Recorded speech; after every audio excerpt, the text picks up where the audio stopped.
Welcome to the first afternoon session on travel and entertainment. Before we get started, I remind you to please turn off your cell phone, except maybe for the first speaker who's waiting for a call about his acquisition. That might be important. All right, so this session has two great speakers. We're first going to hear about travel with Jeremy Wertheimer, and then about entertainment and animation from Tony DeRose. Without any further introduction, Jeremy Wertheimer, who's the president, co-founder, and CEO of ITA Software.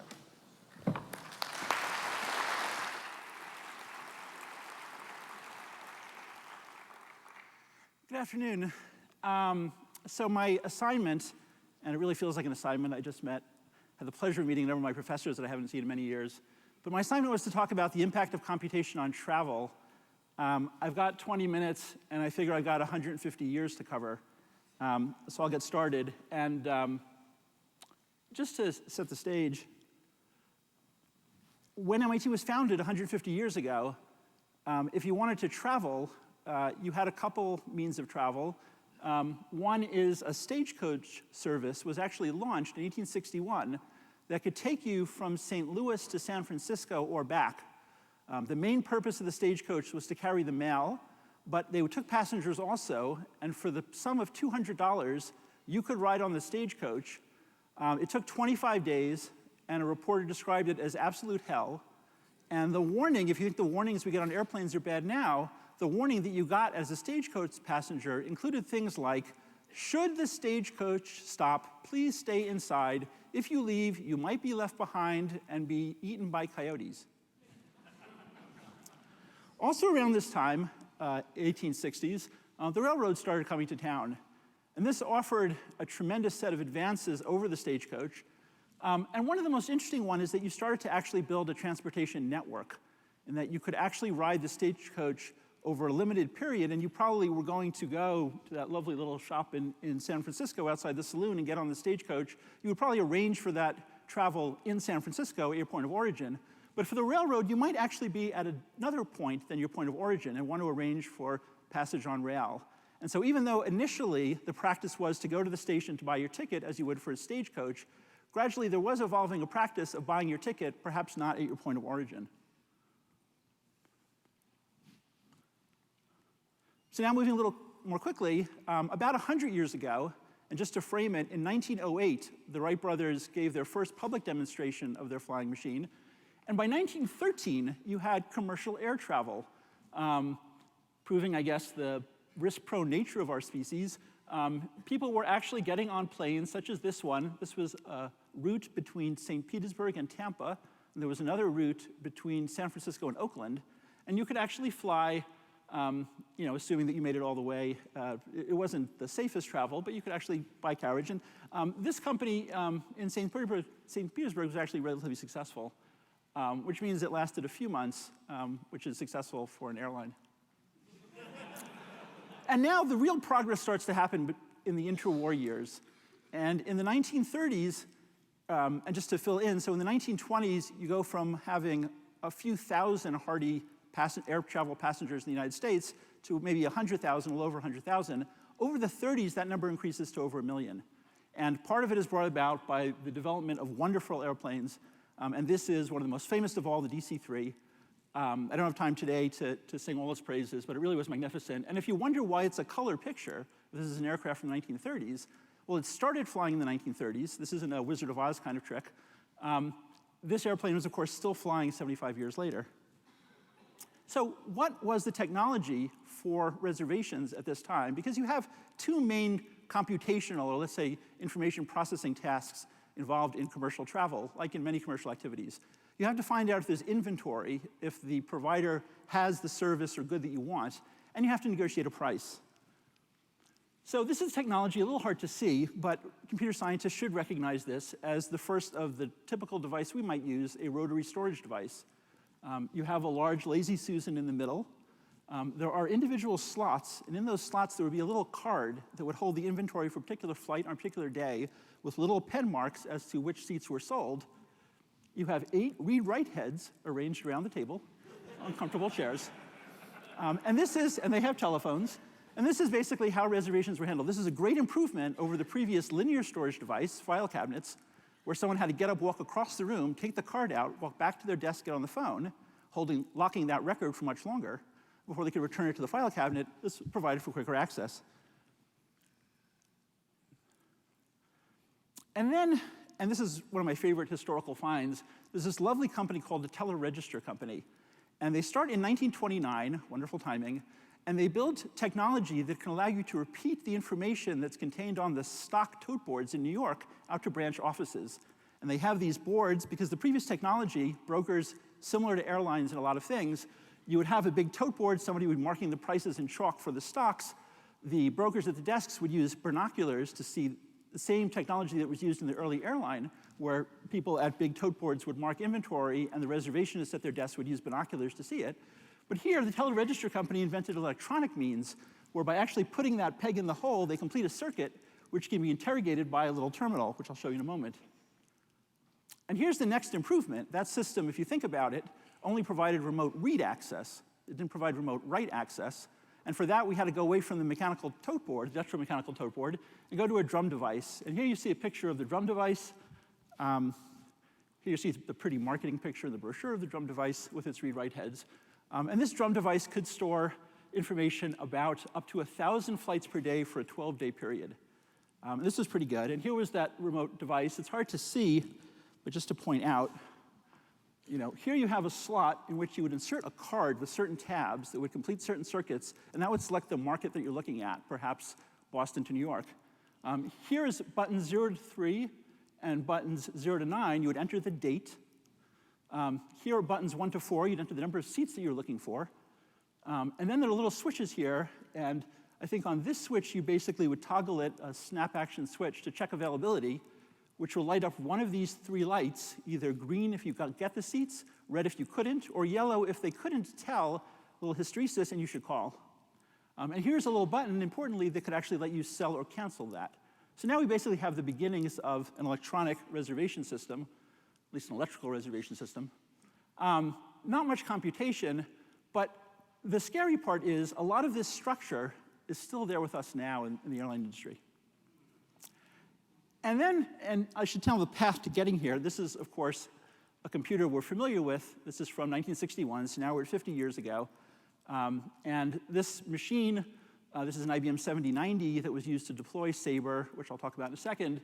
For the computer scientists, again, this machine, remember, had main storage 32K 36-bit words, enough to handle all of the country's air travel at the time. And it had a cycle time of about 2 microseconds. And the way this came about is sort of an interesting story, just for those of you interested in business. It came about from probably the most famous chance encounter on an airplane in my industry, which is that in 1953, there was a salesman for IBM whose name was Blair Smith, working in Los Angeles, who was told to go back to New York to get training on the IBM 701, the first transistorized computer that IBM sold. And he happened to get on the last seat of the airplane because being well aware from earlier stints he had done at airlines of safety, he knew the last row was the safest. And then next to him sat down another gentleman who was also named Smith. His name was C.R. Smith, who was the head of American Airlines. And they struck up a conversation that 7 years later led to Sabre. And here's a display from the Sabre system. And I have to apologize. This is a screen capture that I took sometime over the last 20 years. I don't know when, but it doesn't really matter because it would be about the same. And here are the essential features of air travel. You've asked to go from Boston to Dallas, DFW, Dallas-Fort Worth. And here you see 8 possibilities on 8 different flights. Here you see a little bit about Boston-Dallas and the time of departure, time of arrival, the equipment, and a made-up number that's supposed to be the on-time percentages. And here, this interesting matrix, I once sat across from someone from an airline, and I said, these numbers that you publish, I know you have more accurate numbers in operations. And they said, oh, yes, we know them exactly. I said, I understand these numbers are not very accurate. For example, in Minneapolis, you're allowed to use the July number all year. They said, yes. I said, do you think you would be an opportunity to use the more accurate information? They just looked at me like I was crazy. But this is the interesting part. And here you see the inventory. And it basically says, in F, in first class, we have 7 seats. And in A, which is discounted first class, we also will offer those 7 seats. In Y, which is the full fare in the coach cabin, we have 7 seats. And in all of these different inventory buckets, we have 7 seats, though in some places you can see that number goes down. And let me just explain for a moment what this is. Basically, if you take an airline, you have the cabins, first and coach, or maybe first business and coach. When British Airways started offering economy, a sort of premier economy that had more legroom, it was wonderful, but that was a 4th cabin. And since 3 cabins was wired in 1960, there's no way you can get that on a reservation system. You had to call. But if you look at these numbers, what's interesting is that they represent different virtual buckets of inventory. And the idea is, and just to summarize in a sentence, the economics of air travel are such that there's price elasticity, which means there are more people who will travel if it's $200 than will travel if it's $500. And yet, unfortunately, there is no price that will actually fill an airplane and make a profit. And so what the airline has to do is it has to decide how to sell tickets to people who will pay more for more, and how to fill the empty seats with people who will pay less, not cannibalize between those two, which would be unfortunate, and sort of play that game versus the customers. And that's sort of the sum of what's done. And you can see in the Aero Astro department here, a lot of work is done on revenue management. But we'll get back to this in a moment. The basic standard of how airline travel was sold persisted certainly from the 1930s, as we've talked about. And again, to understand, the airline industry was regulated in this country and most of the world, which meant that there were government regulators, who I'm great fans of, who set the schedules, the prices, and pretty much everything about the airline was something that was arranged with a regulator. And deregulation only came in 1978. And that was the first time that the airlines were allowed, without government regulation, to decide where to fly, when to fly, and how much to charge. And among the interesting forces that emerged, you had, for example, Sir Fredo Laker in the UK and People's Express here in the early 80s that were offering very low prices. And the response to that from folks like American Airlines was to say, fine, we will sell a couple of seats down here at a price that will undercut you, but we can sell more expensive seats up here because we have fancy computer systems. And People Express responded by going out of business.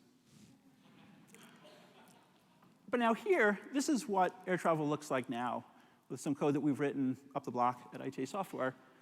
And just to give you an idea, if you basically say that you'd like to go from Boston to San Diego, maybe you have to go tomorrow. Well, there is a nonstop still available, at least there was this morning on JetBlue. It's relatively expensive.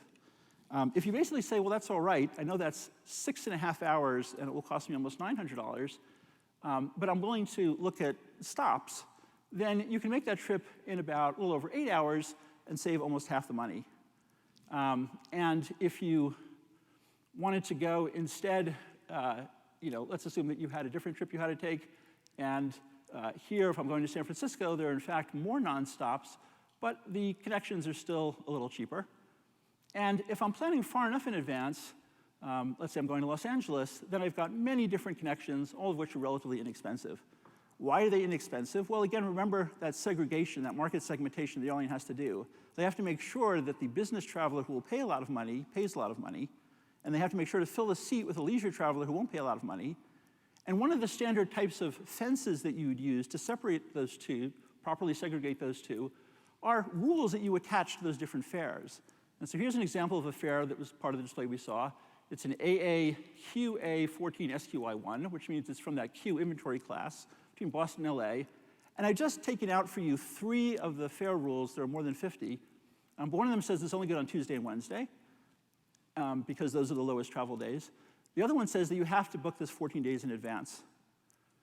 And the last rule, which I've given you just a piece of, says if you'd like, you can combine this fare with other fares to pay for your trip, but there are certain rules that will apply.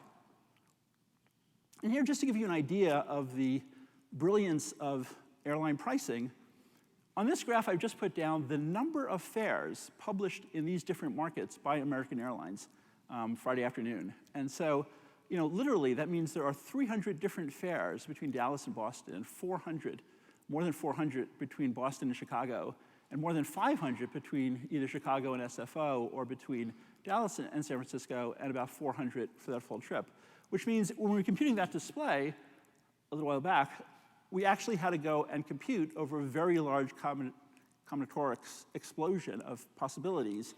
And there are many articles you can read if you want to get the exact numbers, but just to give you a rough intuition, there are many different places besides the places on my little map that you could transit to if you want to go from Boston to SFO. Boston, you can get to about 80 different airports, and for most of them, you can get on to SFO.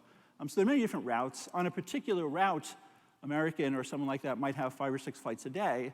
And even once you've chosen all of your flights, they're all nailed down, you still have this amazing combinatoric explosion of the number of different fares you could pay for those flights because of that segregation and that, it's called revenue management.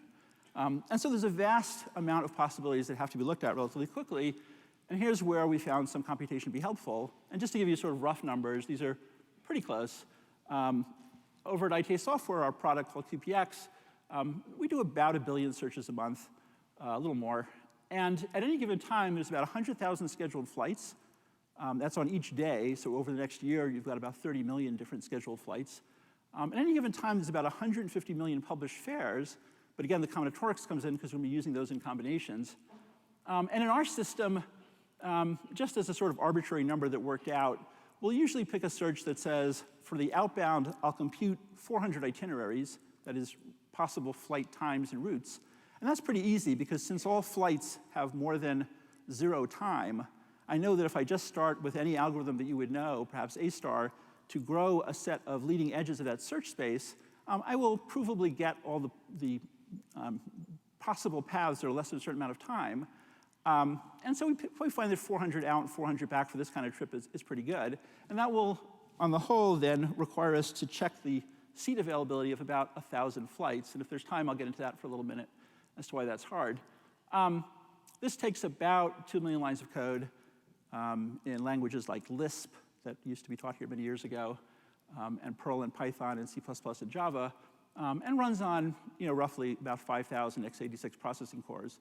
And by doing that, we're able to service a lot of the air travel. I can't say a dominant amount because the judge hasn't signed our decree yet, but a lot of air travel.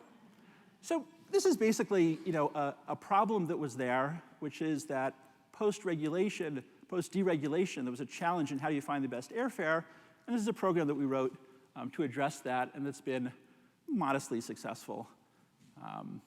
Again, the judge hasn't yet signed the decree. And now I just want to spend a moment putting this in context. So this is the piece of software in an airline that will tell you how much the trip costs. And remember back in the days of Sabre, that system that was in use 50 years ago, and here I'll just take a minute to tell a story. When I was a student at MIT, must have been in the 80s, maybe early 90s, Professor Fredkin once gave a talk. He had come back from Moscow, and it must have been before '89, and he had the mission, among others, of trying to get the first Russian computer to be exhibited in the Computer Science Museum, the computer museum that was in Boston at the time. And his Russian host kept saying it would be a wonderful idea. They were proud to show Russian technology. They kept saying yes, but they would never give him the machine. And finally, he had an insight, and he said, I see, it's still in use, isn't it? And they said yes. And Sabre, I have to say, was a wonderful invention. It was deployed 50 years ago, and it's still in use. And in fact, at the moment, every time you buy a ticket on an airline, you're using a piece of software that's either 50 years ago, or there's a newer version that runs on HP 3000s, it's only 35 years old, for smaller airlines. But that's basically what you're using. And we at ITA had the foolhardy idea that maybe we should build a new reservation system. My joke was, when I started, every 30 years you should replace your computational infrastructure, whether it needs it or not. 10 years ago, I modified that, and I said every 40 years you should replace. Now I say every 50 years, and in 10 years, we'll see what I'm saying then. But this is a picture of the main modules in our reservation system. Again, I don't have time to go through it in detail, but there are modules that do things like maintain the inventory.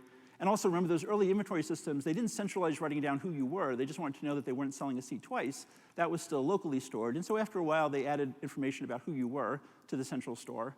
And then later, when they invented frequent flyers, they had to add information about that to the central store. And then when they created websites, they had to add that to the central store. But these are all layered databases. They don't really talk to each other. So when you're talking to an airline and you say, I need to change my address, and I'd also like to change it to on my frequent flyer program, and they say, oh, you have to call a completely different company. Now you understand. It's a different organization running a different system. But anyway, this is a relatively complicated system that we built. It's one of those million-hour, man-hour plus systems that when I look in the literature for that size system, it says, we would tell you how likely you are to finish, but we have no successes yet to count. But to put it in context, this system, which is about 5 million lines of code, again, in Lisp and Java and C++ and Perl and Python, sits at the middle, and this is a relatively simple context diagram from a mid-sized airline that we've worked with, and there are 45 systems that are right around this one. And for one of the larger airlines that we work with, there are over 450 systems arrayed around this. So one of the lessons that I've learned is that, as computer scientists, we figured out how to install interesting mission-critical systems. We haven't figured out how to uninstall them yet. And we haven't really figured out how to evolve them yet. And some of our earlier design commitments, like the fact that that first reservation system you saw didn't store the month, because that was implicit. Sabre didn't store the year, because that was implicit. And if you think that maybe we've gotten beyond that, I challenge you to try to make a reservation 331 days from now and see what happens. Because in fact, the year is not stored. And implicitly, the dates go back 30 days and forward 330 days. And just because I'm supposed to say something about the future as the seconds tick away, here's some of the stuff that we've deployed. A little app on mobile, which is a big area. And this is on an iPhone, and we also have it running on Android. And here is the shopping you've seen. Here's something where I say, if I want to go for a week to Aruba, and I don't care exactly when, I can get various displays about when might be a good time to go. We can do various things involving maps. And then the last two little bits of air travel, as you might have noticed over the last year and a half, the airlines have realized that there's a really good way to try to improve their profits, which is try to sell you something that doesn't cost them a lot of money. And right now, airplanes and pilots and other labor and fuel cost a lot of money. But letting you use the Wi-Fi or lending you a blanket or lending you a video recorder or feeding you some food don't cost that much money, but there's a great profit potential. So one of the really big areas is the airlines have decided that, of course, air travel right now is too simple in terms of figuring out what you're going to pay. So let's provide additional bits of things that we can add or take away. So if you want to use the lounge for another $20, you can do that. If you want to change your return time on the day that you're returning, maybe for another $20, I'll let you do that. One of our partners, Air Canada, had the idea of the opposite, which is if you basically can say, I promise I won't bring a bag, we'll give you back $20, but if you bring a bag, we're going to charge you $50. And they would also say things like, and if you promise you don't care what seat you're sitting in, then we'll give you back $20, which I thought was really very nice because Delta does the same thing and doesn't give you back any money. And finally, just sort of an obligatory thing that we've been doing a little experimentation recently with some social technology. And this is a little app that we'll probably release soon, that when you turn it on, it loads your friends from Facebook. And if you shake the thing, it will spin this little wheel and pick one of your friends and tell you how much it will cost to go visit them at some point over the next couple weekends. So, what are the lessons? One lesson is that it really is the tools that you learn when you learn how to program are very powerful. And if you hit it just right, you can write a program that can have a lot of impact. Of course, the Chinese curse does apply, which is if you are too successful, then people in high places will take an interest in your work. The other lesson is that any architectural sins that you commit will haunt you and your children forever. Thank you very much.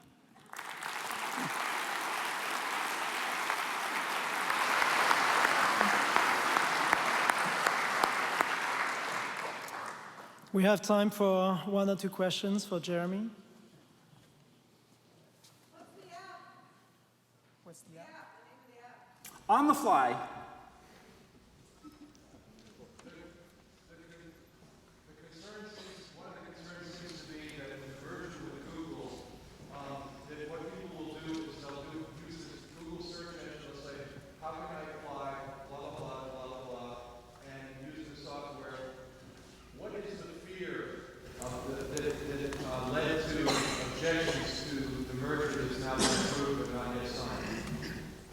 So I'm happy to say that the Department of Justice has put a lot of work into it, and you can read a very long set of papers they've written, and they're open for public comment for the next 60 days.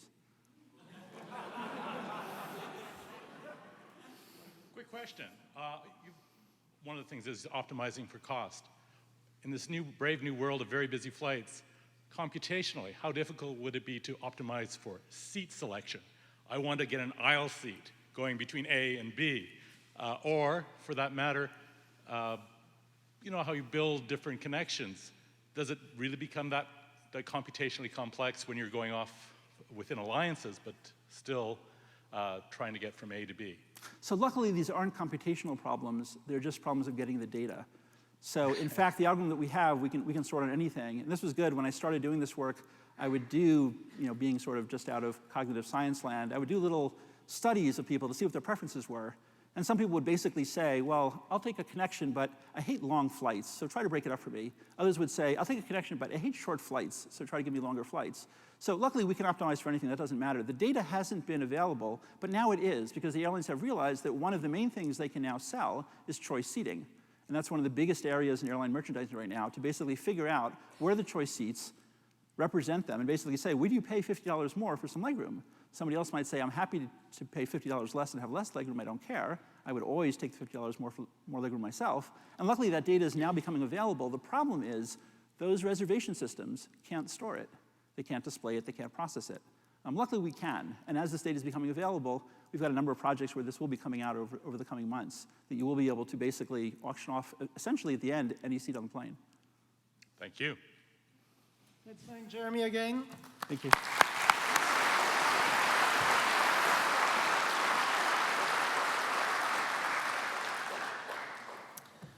Our next speaker is Tony DeRose, who is a senior research scientist and the leader of the Pixar research team.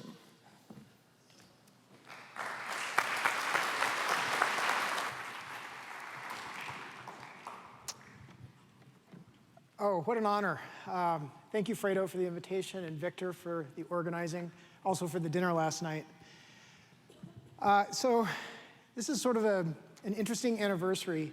It was almost exactly 30 years ago today that I got my rejection letter from MIT.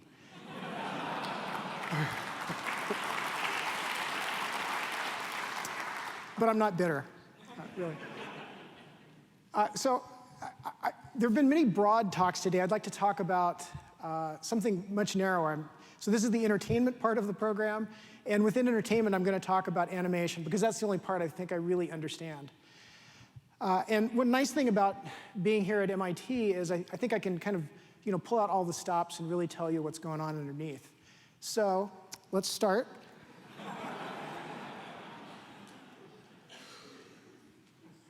No, of course, I'm just kidding. Yeah. I felt a lot of people's hearts coming into their throats, though, for that one. So I've only got about 80 years of animation to cover, so my job is a lot easier than most of the other speakers that have been here today. Animation started about 80 years ago, as I said, with the Walt Disney Studio, where they really invented what later became an art form. Steamboat Willie was one of the first milestones. And in this era, the only real technology was pencil, paper, and film. So the artists would draw a complete drawing, including outlines and shading, for each of 24 frames, and those 24 frames would flash by in a second, and they would do that large number of drawings to make their films. The technology progressed primarily at the Disney Studio, but it wasn't computational in nature. It was mostly mechanical and optical, until in 1989, when The Little Mermaid was released. And this was really a pivotal film in that just about the entire film was made with the traditional means, but the last shot of the movie was computationally accelerated. Let me show you that last shot.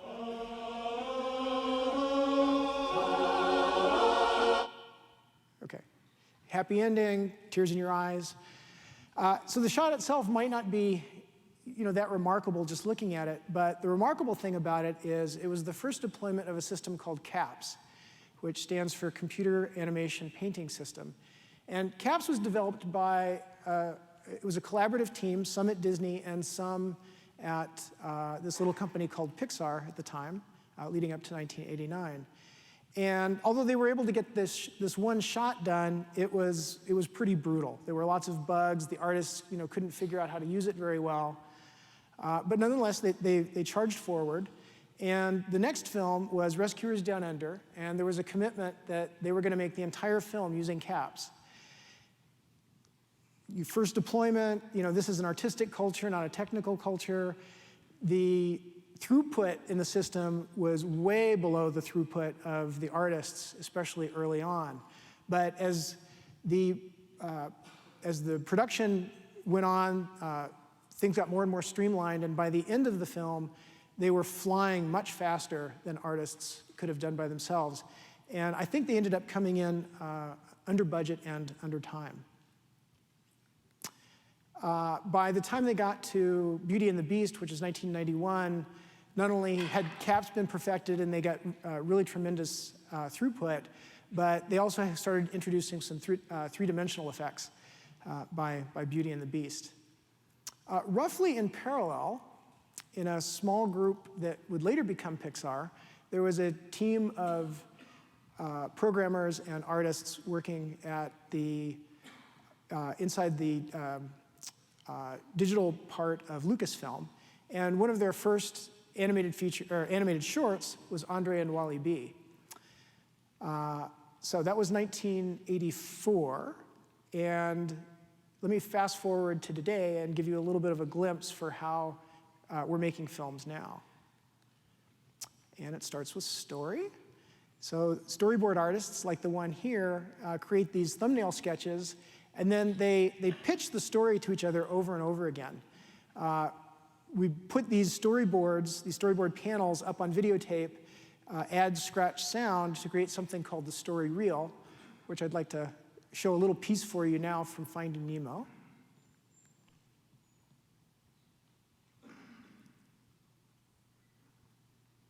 Any of you heard of P. Sherman 42 Wallaby Way, Sydney? Sydney? Oh, sure. Oh, hey, Ted here's got relatives in Sydney, don't you, Ted? Sure do. Oh, hey, they know Sydney.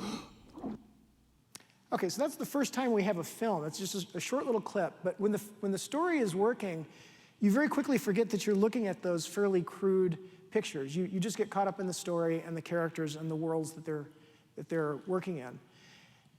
There's been a lot of talk about areas that computation has dramatically impacted various disciplines, and it's certainly dramatically impacted Pixar. In fact, the first deployment, the CAP system, was kind of an acceleration of what was a manual system before that. By the time we get to three-dimensional computer graphics, that's not even possible by hand. Artists simply cannot get the kind of consistency and visual richness. You have to have computation. But of all the pieces of our pipeline, the story is a place where computation has had only very minor impacts so far, basically in making the drawings a little bit faster using tools like Photoshop. At this point, it seems to be mind limited. It doesn't seem to be tool limited. Many of the other parts of the pipeline I'll talk about are computationally very intense. Art is another area where only moderate improvements have occurred because of computation. Here's some artwork, concept art leading to some of the character designs in Monsters Incorporated.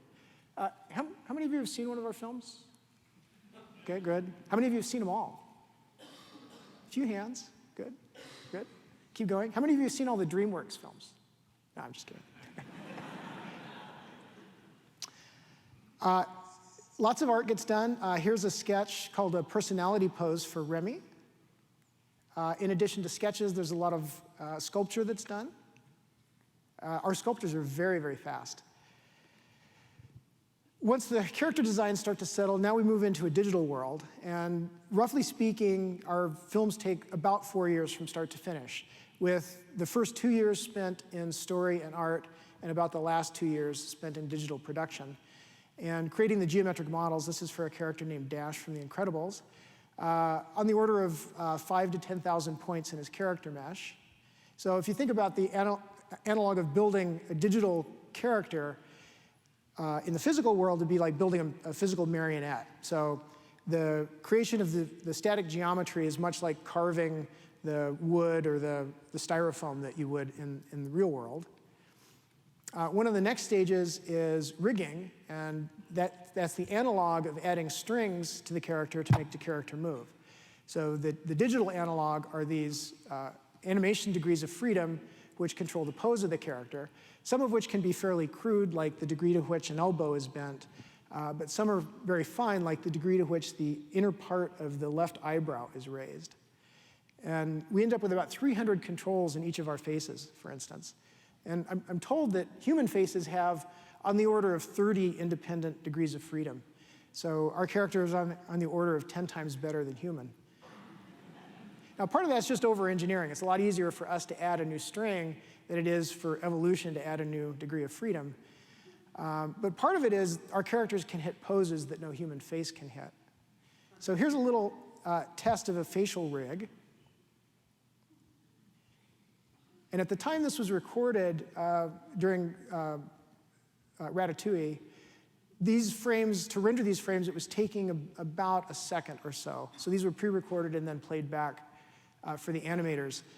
Just a couple of months ago, computational power, especially on GPUs, reached a point where we can do renderings like this and considerably more complex in real time. Another stage in the process is we call shading, which is determining how the surfaces are going to respond to light. And here's some concept art leading to the shader for Sullivan. So these days, there's lots of modeling, lots of shading, lots of placement. So as computers get faster, our worlds can get richer and hopefully more compelling. One of the last stages of the pipeline is lighting and rendering. So here's some concept art that the art department gave to the digital lighting artist to indicate the mood that was desired in this particular shot from Monsters Incorporated. And here's one of the final renders. And so the job of the lighter is to take the positions of the virtual characters in the virtual environment and to place virtual light sources so that when we do the simulation to describe how light is bouncing around in the scene, the virtual camera receives an image that looks like the director's intent. All right, so that's the job of the digital lighter. We'll talk more about that in a second. So let's put the pieces together and follow a couple of shots down the production pipeline.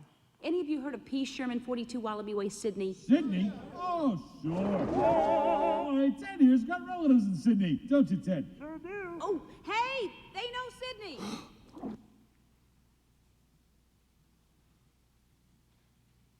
Any of you heard of P. Sherman, 42 Wallaby Way, Sydney? Sydney? Oh, sure. Oh, Ted here's got relatives in Sydney, don't you, Ted? Sure do. Oh, hey, they know Sydney.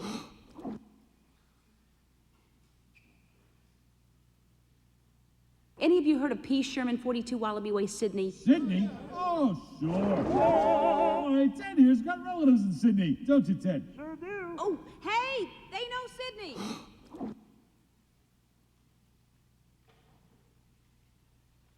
Any of you heard of P. Sherman, 42 Wallaby Way, Sydney? Sydney? Oh, sure. Oh, Ted here's got relatives in Sydney, don't you, Ted? Sure do. Oh, hey, they know Sydney.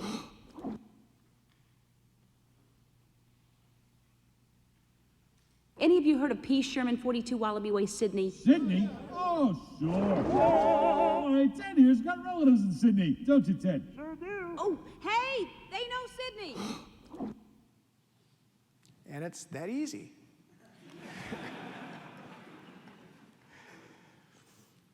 All right, so let's talk about some of the computational challenges that we face now. The computation is certainly to the point where we can make these films. Hopefully the stories are captivating and the characters are interesting, and you all go out and buy lots of DVDs. One of the most challenging computational pieces for us is this lighting and rendering stage. And let me just explain what's going on here from the mathematical point of view. So here's a scene from Monsters Incorporated again. And the problem we have to solve is for every point y in the environment and for every point z in the environment, and let's assume that there's no fog or anything like that. So y and z lie on the surfaces in the environment. They don't have to be scattered around inside the volume. That simplifies the problem. We have to determine how much light and its color that it's traveling from y towards z. And we have to do that for all pairs of points y and z. And mathematically, we can determine that. So let's let L be the total amount of light traveling from y to z. And that's going to be equal to the amount of light that's emitted at y towards z. So if we know where all the virtual light sources are, we know that term, E of yz. But then to that, we have to add the contribution from every other point x. And so from point X to point Y, we need to know how much light is going to scatter towards Z, right? And so if you let X range over all locations in the environment, that turns into an integral. And inside the integral, we have the amount of light coming from X to Y, that's this piece, that scatters towards Z. And if we know how each of the surfaces responds to light from the shading department, then that's a known term as well, R of X, Y, Z.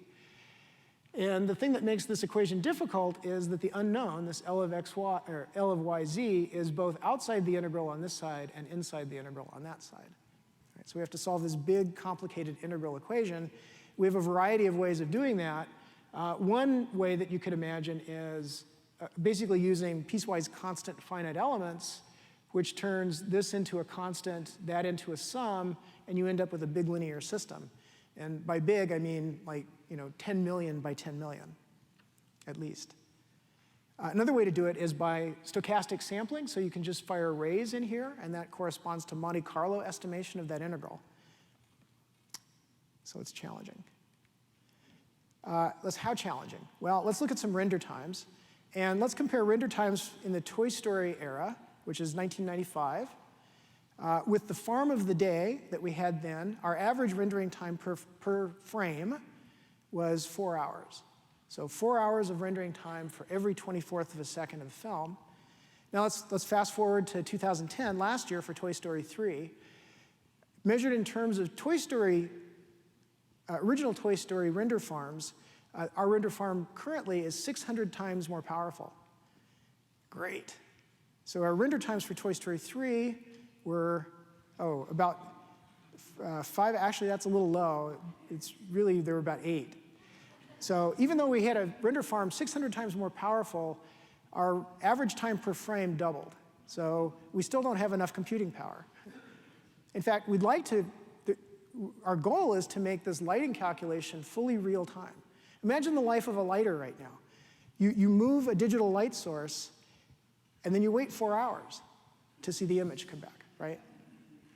That takes it out of, lighting should be an artistic activity. When you have to wait 4 hours after you move something, it's not an artistic activity at all. It's an optimization process. And so our best lighting artists are computer scientists that are solving essentially these big optimization problems in their head. We want to make that real time. It's a factor of between 5 and 6 orders of magnitude. So computing will get us some amount of the way there, just faster hardware, but we'll get bigger speed ups through algorithms. So look at this shot, for instance. There's a lot of really subtle lighting going on here. And for us, it's all about the subtlety. Our artists spend a long time trying to get the highlights in just the right place, trying to keep a lot of the artifacts from accidental alignments from appearing where the director doesn't like them. So here's a quick little hint at an algorithm, an acceleration algorithm. So the idea is to take a simple scene, in this case, just a box with some balls in it for illustration purposes, and a light source located somewhere on the ceiling.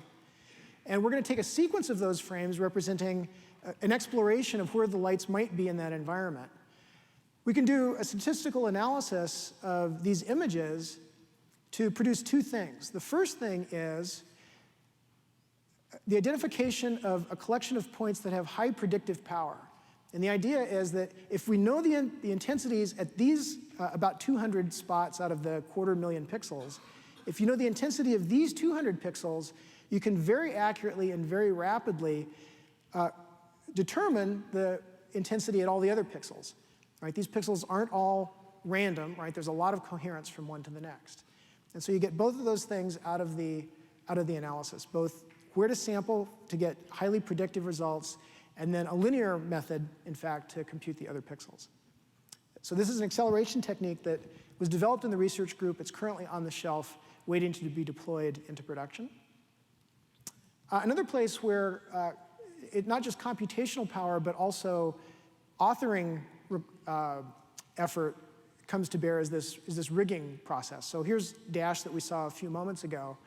To rig him means describing how each of his 10,000 points is going to move under the control of the animator.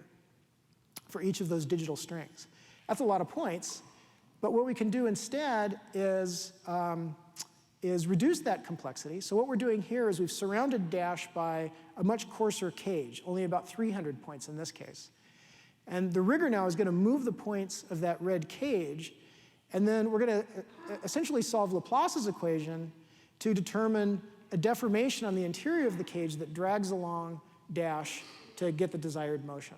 So we're replacing human computation with basically running Laplace's equation. We do that, we can replay in real time, but it requires a lot of computation, essentially of Green's functions associated with each of those points in the cage. And we'd like to be able to solve Laplace's equation in real time over these entire volumes. We can't do that yet. And the final example where computation is significant is illustrated in this shot. So this is showing both the subtle and soft illumination in our shots, and also the physical simulation of the clothing. So we're solving a version of Newton's equations on the garment. That's how the shot looked in the final film. An early version of the shot looked like this.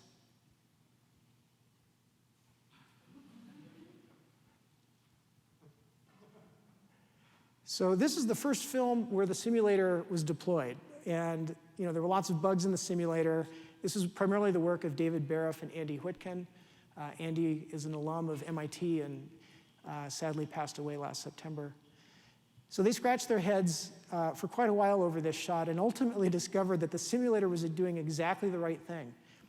What happened was the animator of the shot, as soon as Boo gets off screen, for whatever reason, decided to scale her down to 0.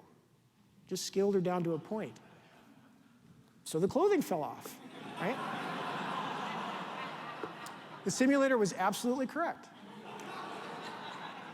Animators are taught that if you don't see it, it doesn't matter. And that's true unless you do physical simulation.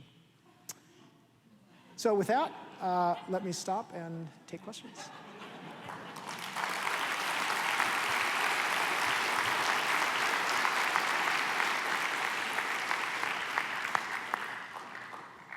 We have time for questions.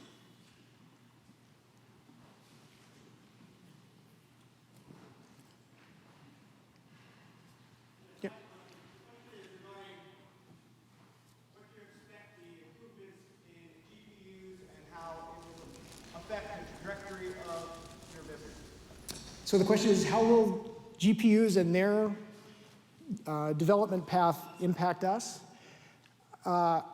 Well, they're already impacting us in that, for instance, those animation preview renders, we weren't able to do those in real time until recently, and that's only because GPUs have recently got the sort of computational kernels that we need to make that particular calculation go quickly.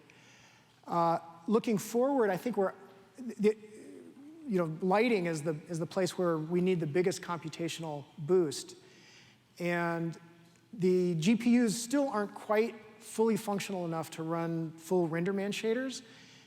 They may get there someday, but by that time they may end up looking like symmetric multiprocessors anyway. So I think symmetric multiprocessing, whatever form it takes, GPU, CPU, I don't know, will have a big impact. So we're trying to develop algorithms that do a lot of pre-computation, maybe in parallel, and then can replay the results by exploiting parallelism as well.